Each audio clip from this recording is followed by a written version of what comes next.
3. A lo largo de la historia, el ser humano ha creado muchísimas alternativas y métodos para inhibir o cambiar los procesos naturales del cuerpo en el ámbito médico, y la concepción y el embarazo no quedan fuera de ello. Buenas tardes, mi nombre es Adriana Centeno. Y mi nombre es Valeria Gómez. Y hoy les vamos a hablar sobre los efectos de las pastillas anticonceptivas en el cuerpo de la mujer. Para esta exposición les vamos a dar una breve introducción, luego les vamos a hablar sobre información general sobre las pastillas anticonceptivas, luego les vamos a hablar sobre los efectos secundarios positivos, luego sobre los efectos secundarios negativos, para finalizar unas breves recomendaciones y cerraremos con una conclusión. Pero primero, ¿qué son las pastillas anticonceptivas? ¿Qué hacen? ¿Tenemos alguna noción sobre lo que hace este medicamento, artefacto tan pequeño? Es muy interesante lo que hacen las pastillas anticonceptivas desde una perspectiva general. Y lo que ellas hacen es, de cierta manera, engañar al cuerpo para hacerle creer que está pasando por un proceso de embarazo por el cual no está pasando en realidad. Lo cual es bastante interesante porque, como sabemos, el cuerpo humano es una máquina muy inteligente. Tiene mecanismos para todo, tiene procesos para todo, y el hecho de que una pastilla le haga creer que está pasando por un embarazo que no es real es bastante interesante. Sí. Pero ahora, de una manera más técnica, ¿qué son las pastillas anticonceptivas? Las pastillas anticonceptivas son un conjunto de hormonas, o como lo conocemos comúnmente, un cóctel de hormonas que inhiben la acción de la glándula pituitaria, que se trata de una glándula muy pequeña ubicada en el cerebro que controla distintas funciones y procesos en el cuerpo humano. Y uno de ellos, en la mujer, es la ovulación. Entonces, las pastillas anticonceptivas, generalmente compuestas de estrógeno y progesterona, inhiben la acción de la glándula pituitaria, por lo cual la mujer no puede ovular y, como resultado de esto, no se puede dar el proceso de fertilización y no tenemos un embarazo. Otra cosa que hace la pastilla anticonceptiva es engrosar la cantidad de fluido en el cuello uterino, por lo que si hay algún escape de óvulos y hay algún escape de esperma también, este no puede llegar al óvulo porque se queda atrapado en la mucosa. Una de las cosas que hacen que el margen de error de las pastillas anticonceptivas sea mayor al que deberían, porque el margen de error de las pastillas anticonceptivas en realidad es de 1%, es un mecanismo anticonceptivo muy efectivo, es la desinformación. Muchas veces nos encontramos en internet, nos encontramos buscando información y no sabemos realmente en qué confiar, en qué creer y cómo saber con certeza cuáles son las recomendaciones que debemos seguir y de qué manera debemos aplicar lo que queremos hacer. Esto nos ha pasado a todos nos hemos visto en el fenómeno de desinformación, y por eso yo les quiero explicar las dos presentaciones en las que podemos encontrar las pastillas anticonceptivas. La primera es la presentación de 21 pastillas, que se trata de 21 pastillas activas, y la segunda presentación es un paquete de 28 pastillas, que se trata de 21 pastillas activas y 7 inactivas. ¿De qué se trata la actividad y la inactividad de las pastillas anticonceptivas? Es muy sencillo. Esto depende de la presencia de hormonas, de estrógeno y progesterona, o la ausencia de hormonas en las pastillas. Las activas son las que tienen hormonas y las inactivas son las que no tienen hormonas. Entonces el procedimiento es muy sencillo. Con la primera presentación de 21 pastillas, se toman las 21 pastillas por 21 días, a la misma hora todos los días, y se dejan de tomar pastillas por 7 días. En cambio, en la segunda presentación, se toman 21 días, a la misma hora todos los días, y se toman las pastillas inactivas en los días restantes. ¿Qué va a pasar? Que la mujer va a menstruar en el momento en el que no esté tomando pastillas o en el momento en que esté tomando pastillas inactivas. ¿Por qué? Porque no hay introducción de hormonas y no hay, por lo tanto, inhibición de los procesos de ovulación. Estas pastillas, como estábamos hablando anteriormente de la desinformación, existen en distintas variedades de marcas. La industria farmacéutica la ofrece en distintas presentaciones y por eso debemos saber que cada una de estas presentaciones contiene distintas combinaciones de hormonas y distintas cantidades de estas hormonas en cada una. Por eso es importante consultar a un especialista y estar seguro de qué es lo que vamos a tomar y cuál es nuestro objetivo para saber si estamos eligiendo el producto correcto o no. Ahora que ya sabemos esta información general, les voy a hablar sobre los efectos secundarios positivos. ¿Por qué sí deberíamos tomar pastillas anticonceptivas y qué efectos adicionales tienen que nos benefician. Uno de ellos es la reducción de los síntomas del síndrome premenstrual. ¿Cuáles son estos síntomas?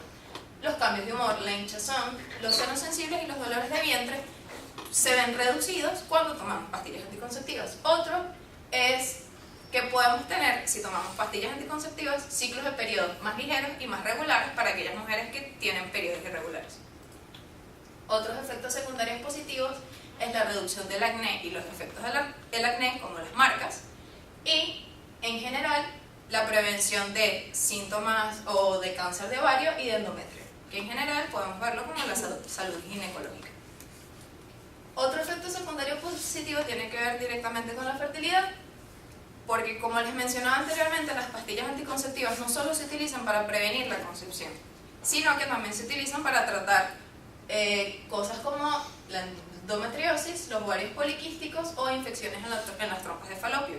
Se prescriben tratamientos con las pastillas anticonceptivas y se reducen síntomas o se resuelven algunos de estos síndromes o problemas o enfermedades.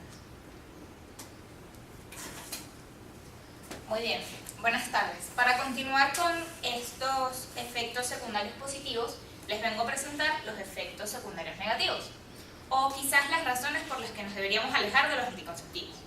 En primer lugar, tenemos la coagulación de la sangre.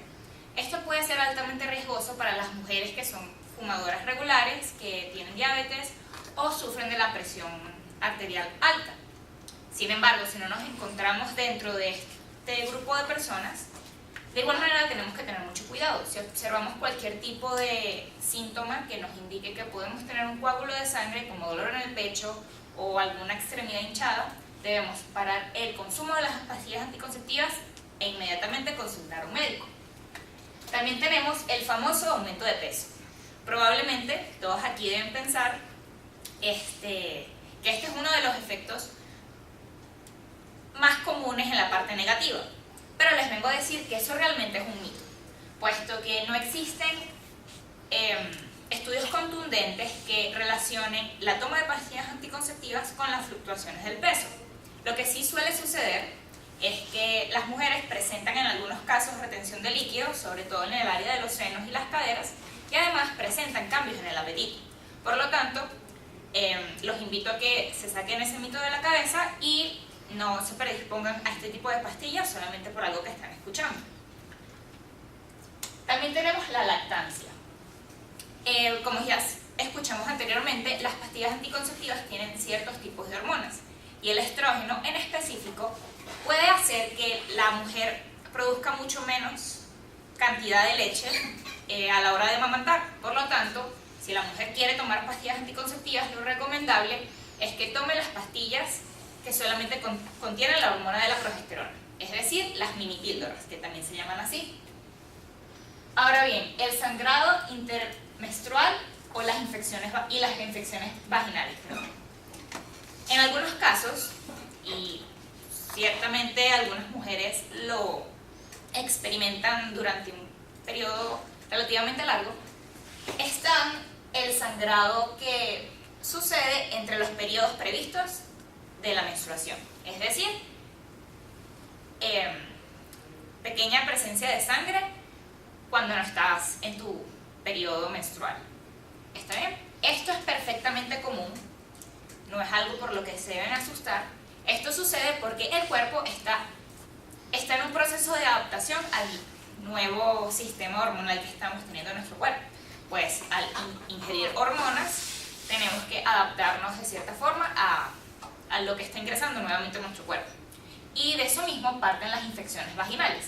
Esto suele pasar, no pasa siempre, tampoco es que no pasa nunca, pero es un tema que tienen que tener en cuenta las mujeres que toman pastillas anticonceptivas, debido a que esa reestructuración hormonal también afecta a la flora vaginal y da pie a que algunas infecciones a causa de hongos puedan surgir.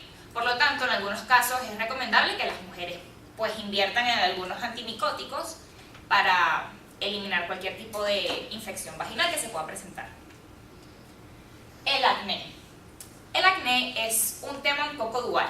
Tenemos en algunos tipos de pastillas anticonceptivas que son bastante buenas para tratar el fenómeno del acné. Sin embargo, las pastillas de las que hablé anteriormente, las que solo contienen progesterona, es decir, la mini píldora, son más propensas a que hacen que la mujer produzca un poco más de grasa en la cara, lo que crea un estado para que los granos de pus o los brotes en la piel puedan surgir de manera más fácil. Así que eso depende tanto de la mujer como de la composición de las hormonas. Y pues tenemos otros efectos de estas hormonas que son dolores de cabeza, dolores en los senos, retención de líquido, cambios de humor e incluso náuseas. Pero normalmente este tipo de síntomas ocurren al principio del tratamiento.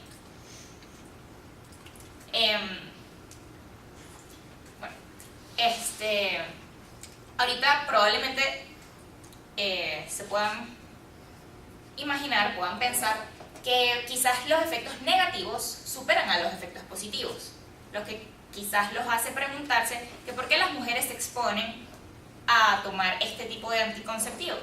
Pues esto depende de la mujer enteramente, esto no es blanco ni negro, esto tiene que ser estudiado, uno debe ir al ginecólogo, uno debe tomar sus previsiones, porque puede que en algunos casos necesites para un fin diferente a la prevención del embarazo, o quizás no. A lo que me llevan las siguientes recomendaciones. No descartes este método basándote en lo que has escuchado.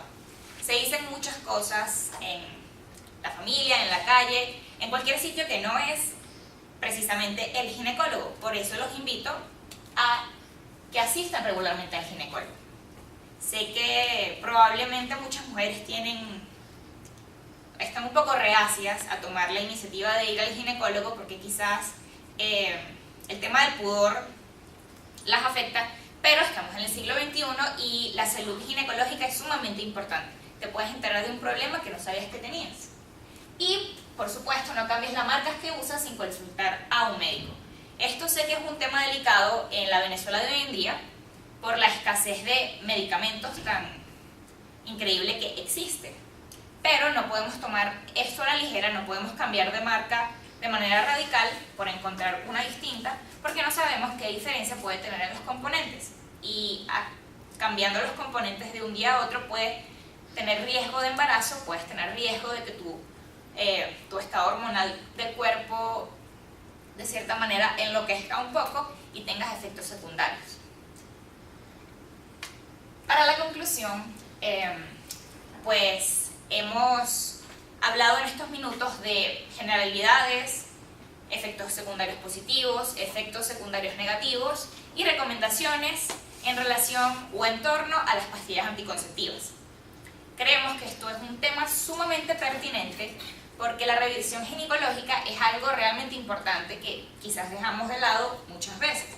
Es sumamente importante para la salud general, es sumamente importante para conseguir o evitar efectivamente un embarazo. Y por supuesto es muy importante, muy relevante, muy válido para prevenir o para darte cuenta de problemas que puedan afectar tu salud.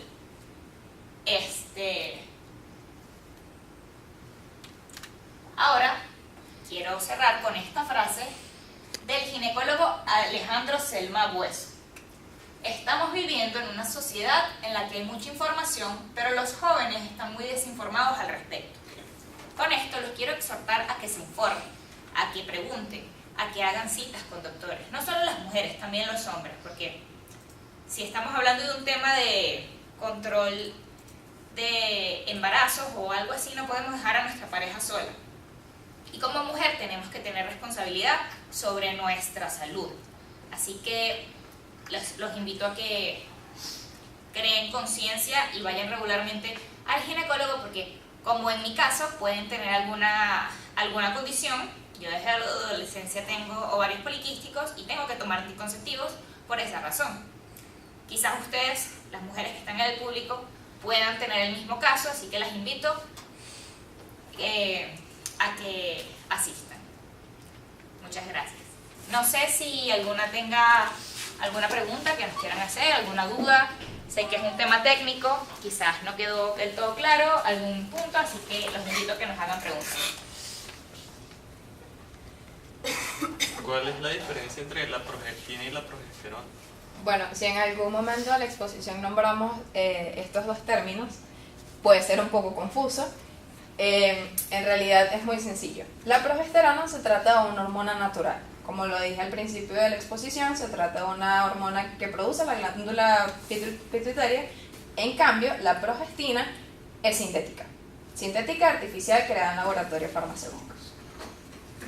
¿Con qué frecuencia debería una mujer ir al ginecólogo? Bueno, eso depende. Normalmente puedes ir una vez al año, así como normalmente vas al odontólogo o al médico internista, que son prioridades para ti. Pero al ginecólogo puede depender si te sientes con algún tipo de infección, es recomendable que vayas al momento, pero si no te sientes mal, no tienes ninguna condición, no sufres de ovarios poliquísticos, endometriosis ni nada así, lo más recomendable es que vayas una vez al año para descartar todo este tipo de problemas. ¿Creen que sería recomendable también ir al endocrinólogo? O sea, porque son hormonas con las que se está tratando el cuerpo, no es nada más un asunto de la vida sexual, sino también de las hormonas en general, todo el cuerpo. Sí, te lo puedo responder por experiencia propia porque la prescripción que me dieron a mí fue después de hacerme un examen endocrinólogo en el que, bueno, los resultados arrojaron que debería tomar un tipo específico de marca y de componentes. Eso es muy importante porque yo no he tenido mayor efecto secundario en todo el tiempo que tengo tomando anticonceptivos. Lo he tomado desde la adolescencia, desde los 17 años, algo así, para controlar los ovarios poliquísticos. Y bueno, en mi experiencia no tengo ninguna mala experiencia tomándolos. Pero gracias al examen que me hicieron, por lo tanto recomiendo muy intensamente que pues se informen, vayan al ginecólogo porque ella fue la que me remitió. De todas maneras, si hay alguna duda, la importancia realmente está en asistir a un profesional de confianza porque es verdad, nosotros somos personas que no hemos estudiado medicina, pero es importante tener una noción general de el tema en el que estamos tratando, sobre en qué nos estamos metiendo o cuáles son las consecuencias de lo que nos está pasando, porque como bien lo dijiste, estamos tratando con hormonas y probablemente sea necesario. Si el ginecólogo te remite, tú sepas de lo que está hablando y sepas por qué. Entonces el mensaje final y lo más importante es que se informen y estén pendientes de su salud, porque es un tema muy individual y es necesario que estemos al tanto de lo que estamos haciendo y a dónde vamos y qué es lo que tenemos que hacer. Gracias. Muchísimas gracias.